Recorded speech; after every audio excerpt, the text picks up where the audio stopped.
بسم اللہ الرحمن الرحیم۔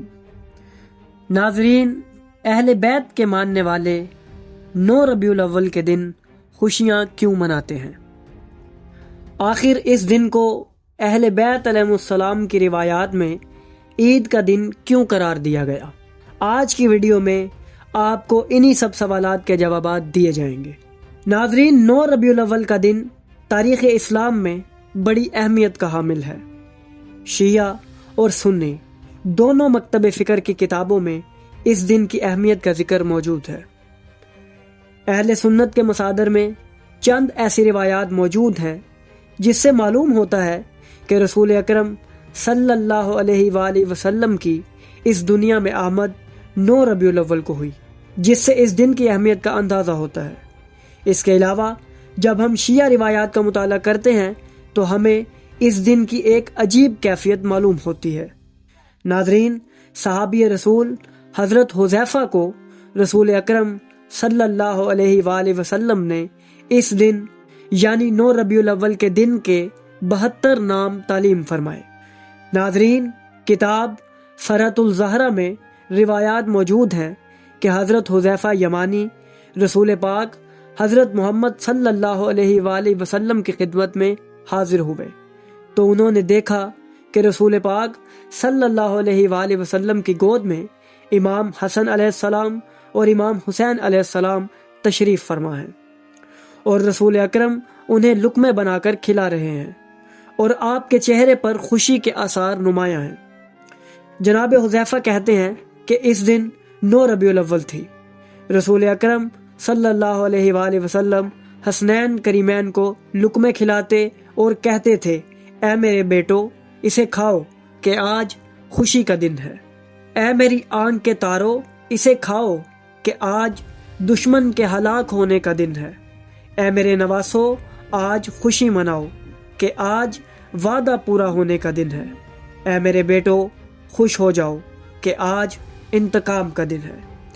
ناظرین، جناب حذیفہ کہتے ہیں کہ رسول اکرم صلی اللہ علیہ وآلہ وسلم نے مجھے اس دن کی فضیلت سے آگاہ کیا اور فرمایا کہ اس دن خوشی مناؤ کہ آج خدا کے وعدوں کی تکمیل کا دن ہے۔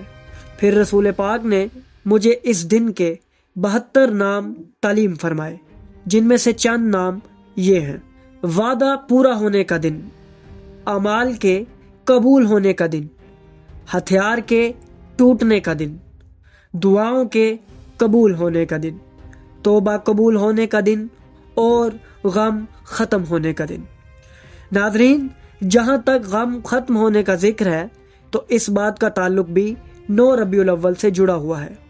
تاریخی روایات کے مطابق حضرت مختار ابن ابو عبیدہ ثقفی نے اہل بیت علیہ السلام کے قاتلوں اور دشمنوں کے سر کاٹ کر مدینہ میں امام زین العابدین علیہ السلام کی خدمت میں پیش کیے، یعنی یہ دن قاتلان امام حسین علیہ السلام سے لیے جانے والے انتقام کا دن ہے۔ اس لیے روایات میں اہل بیت علیہ السلام نے اپنے ماننے والوں کو اس دن خوشی منانے کی ترغیب دی، نیز دسترخوان وسیع کرنے اور ایک دوسرے سے ملاقات کرنے کا بھی حکم ارشاد فرمایا۔ نیز اس دن سیاہ لباس کو تبدیل کرنے کا بھی حکم روایات میں ملتا ہے۔ اسی وجہ سے اس عید کا نام عید شجاع بھی رکھا گیا ہے۔ پوری دنیا میں مومنین اس دن یعنی 9 ربیع الاول کو خوشی کا اظہار کرتے ہیں اور ایک دوسرے سے ملاقات کرتے ہیں۔ مختلف جگہوں پر محافل منعقد کی جاتی ہیں جن میں اہل بیت علیہ السلام کا ذکر کیا جاتا ہے اور ان کے فضائل اور معجزات کا ذکر پیش کیا جاتا ہے۔ ناظرین، ایک اہم روایت جو ہمیں کتابوں میں ملتی ہے وہ یہ کہ اس دن یعنی 9 ربیع الاول کے دن کو بنت مصطفیٰ کی عید بھی کہا گیا ہے، کیونکہ اس دن اہل بیت علیہ السلام کے مقدس اور پاکیزہ چہروں پر خوشی کے آثار دیکھے گئے تھے، اور چونکہ اس دن اہل بیت علیہ السلام کے دشمنوں کو ہلاک کیا گیا، اسی وجہ سے اس دن کا نام عید فرحت زہرہ بھی بیان کیا گیا ہے۔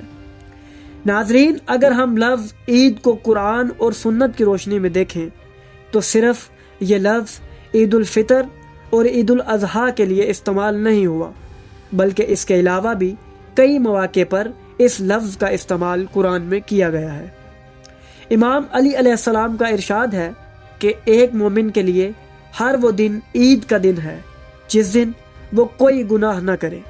اس کے علاوہ قرآن مجید میں سورہ مائدہ میں اللہ تعالیٰ نے جب حضرت عیسیٰ علیہ السلام کے ایک معجزے کا ذکر فرمایا جہاں انہوں نے اپنے ماننے والوں کے لیے آسمان سے دسترخوان کے نازل ہونے کی دعا فرمائی، تو جب وہ دسترخوان آسمان سے نازل ہوا تو عیسیٰ علیہ السلام نے دعا کی، اے اللہ اس دن کو ہمارے لیے عید کا دن قرار دے۔ یعنی اللہ کے نبی حضرت عیسیٰ علیہ السلام نے نعمت کے نازل ہونے پر عید منائی۔ اس کے علاوہ اسلامی روایات میں جمعے کے دن کی خاص فضیلت بیان کی گئی ہے، جن میں سے ایک فضیلت یہ بھی ہے کہ اس دن کو عید کا دن قرار دیا گیا ہے۔ اس دن کے احکام بھی اسی طرح ہیں جس طرح عید کے روز کے ہوتے ہیں۔ ناظرین، امام جعفر صادق علیہ السلام کا فرمان ہے کہ مومن وہ ہے جو ہماری خوشی کے ساتھ خوشی کرے اور ہمارے غم کے ساتھ غم منائے۔ اسی وجہ سے ہمیں ان تمام ایام کو احسن انداز سے منانا چاہیے جن کا تعلق اہل بیت علیہ السلام کی خوشی یا غمی کے ساتھ ہوتا ہے، کیونکہ اہل بیت علیہ السلام کے ایام کو منانے سے ہمارا ایک گہرا تعلق ان سے جڑ جاتا ہے، جس سے ہماری دنیا اور آخرت سنور جاتی ہے۔